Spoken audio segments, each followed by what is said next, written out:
दूसरा मोर्चा गरीब से गरीब को सस्ता और प्रभावी इलाज देने का है। आयुष्मान भारत योजना और प्रधानमंत्री जन औषधि केंद्र जैसी योजनाएं यही काम कर रही हैं। तीसरा मोर्चा है हेल्थ इंफ्रास्ट्रक्चर और हेल्थ केयर प्रोफेशनल्स की क्वांटिटी और क्वालिटी में बढ़ोतरी करना। बीते 6 साल से एम्स और इस स्तर के दूसरे संस्थानों का विस्तार देश के दूर सुदूर के राज्यों तक किया जा रहा है। देश में ज्यादा से ज्यादा मेडिकल कॉलेज बनाने के पीछे भी यही सोच है। चौथा मोर्चा है समस्याओं से पार पाने के लिए मिशन मोड पर, फोकस तौर पर और समय सीमा में हमें काम करना।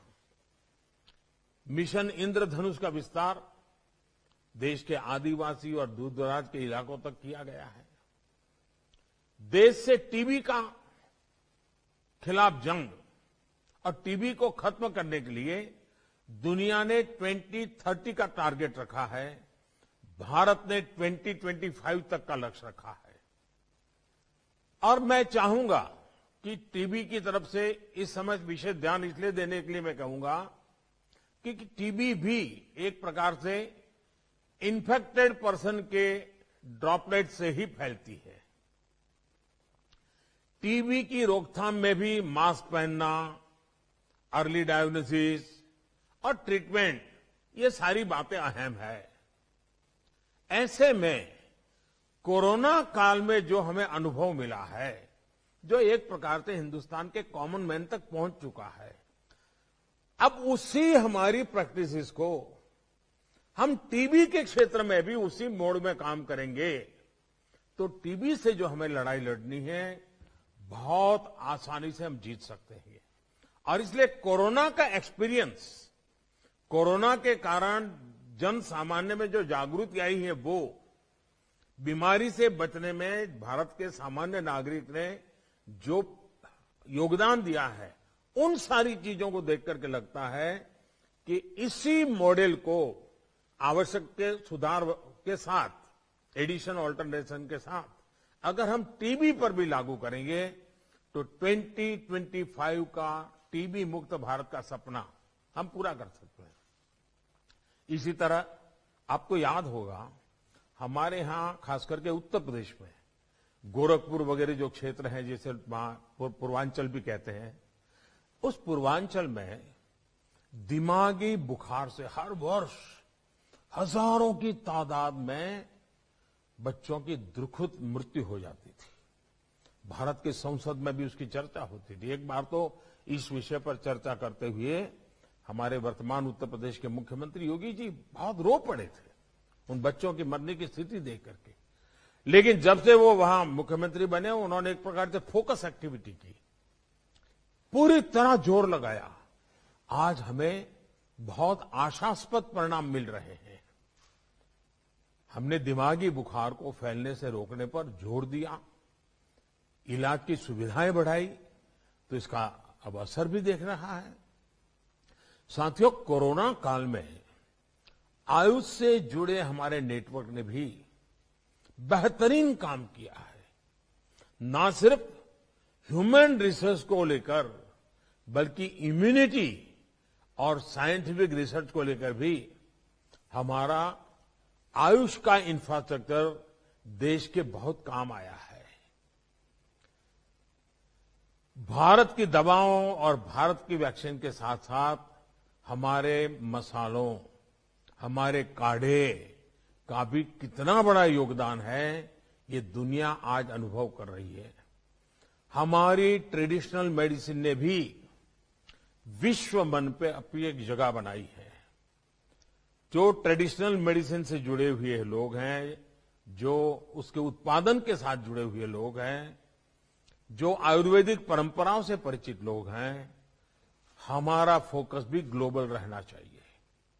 विश्व जिस प्रकार से योग को आसानी से स्वीकार कर रहा है, वैसे ही विश्व होलिस्टिक हेल्थ केयर की तरफ गया है। साइड इफेक्ट से मुक्त हेल्थ केयर विश्व का ध्यान गया है, उसमें भारत की ट्रेडिशनल मेडिसिन बहुत काम आ सकती है। भारत की जो ट्रेडिशनल मेडिसिन है वो मुख्यतः हर्बल बेस है और उसके कारण विश्व में उसका आकर्षण बहुत तेजी से बढ़ सकता है। हार्म के संबंध में लोग निश्चित होते हैं इससे कोई हार्मफुल नहीं है। क्या हम उसको भी जोड़ लगा सकते हैं? हमारे हेल्थ के बजट को और इस क्षेत्र में काम करने वाले लोग मिलकर के कुछ कर सकते हैं। कोरोना के दौरान हमारी परंपरागत औषधियों की ताकत देखने के बाद हमारे लिए खुशी का विषय है और आयुर्वेद में ट्रेडिशनल मेडिसिन में विश्वास करने वाले भी सही और उसमें उससे अलग हमारे मेडिकल प्रोफेशन जुड़े हुए लोगों के लिए गर्व की बात है कि विश्व स्वास्थ्य सेंटर WHO भारत में अपना global centre of traditional medicine भी शुरू करने जा रहा है। ऑलरेडी उन्होंने अनाउंसमेंट कर दिया है, भारत सरकार उसकी प्रक्रिया भी कर रही है। ये जो मान सम्मान मिला है इसको हमें दुनिया तक पहुंचाना हमारा दायित्व बनता है। साथियों, एक्सेसिबिलिटी और एफोर्डेबिलिटी को अब नेक्स्ट लेवल पर ले जाने का समय है और इसलिए अब हेल्थ सेक्टर में आधुनिक टेक्नोलॉजी का उपयोग बढ़ाया जा रहा है। डिजिटल हेल्थ मिशन देश के सामान्य नागरिकों को समय पर सुविधा के अनुसार प्रभावी इलाज देने में बहुत मदद करेगा।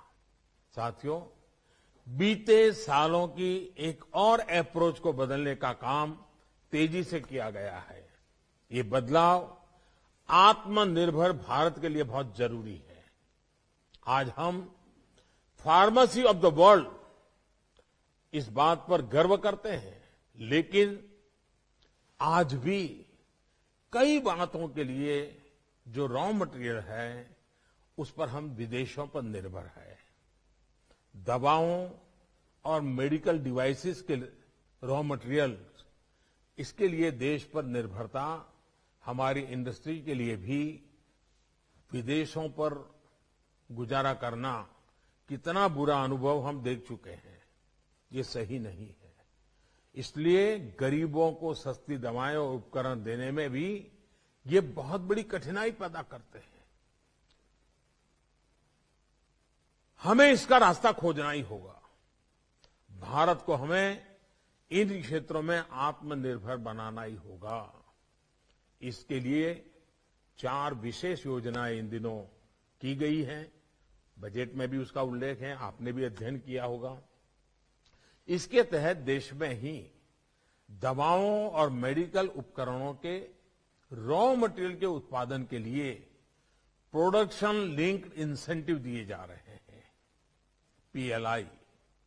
इसी तरह दवाएं और मेडिकल डिवाइसेस बनाने के लिए मेगा पार्क्स के निर्माण को भी अच्छा रिस्पांस मिल रहा है। साथियों, देश को सिर्फ लास्ट माइल हेल्थ एक्सेस ही नहीं, लेकिन हमें हिंदुस्तान के हर कोने में, दूर दराज के क्षेत्रों में, जैसे हमारे यहां जब इलेक्शन होता है तो रिपोर्ट आती है कि एक मतदाता था, वहां भी पोलिंग बूथ लगा। मुझे लगता है हेल्थ सेक्टर में भी एजुकेशन, ये 2 ऐसे विषय हैं कि जहां एक नागरिक होगा तो भी हम पहुंचेंगे।